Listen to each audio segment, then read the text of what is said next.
On dit qu'avant d'entrer dans la mer, une rivière tremble de peur. Elle regarde en arrière le chemin qu'elle a parcouru, depuis les sommets, les montagnes, à la longue route sinueuse qui traverse des forêts et des villages.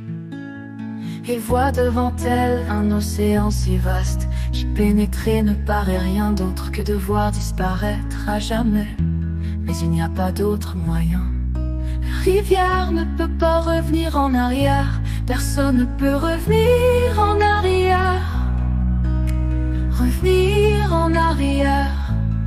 Revenir en arrière est impossible dans l'existence. La rivière a besoin de prendre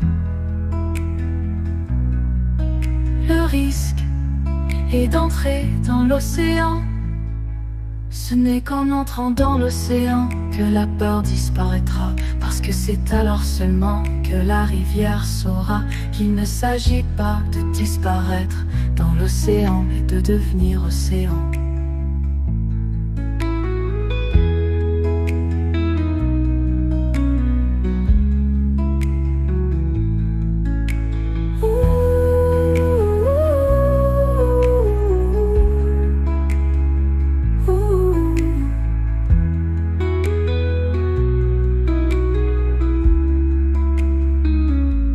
On dit qu'avant d'entrer dans la mer, une rivière tremble de peur. Elle regarde en arrière le chemin qu'elle a parcouru, puis les sommets, les montagnes, la longue route sinueuse qui traverse des forêts et des villages.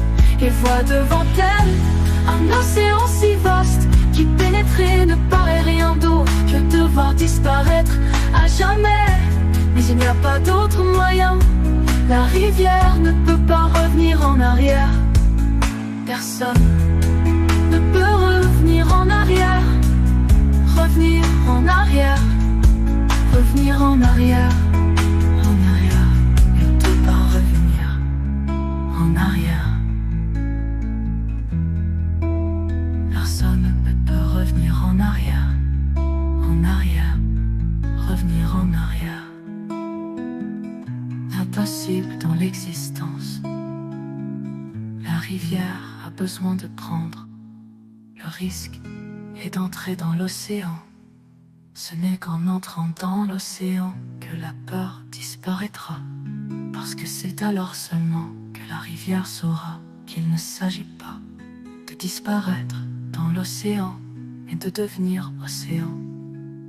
Et de devenir océan.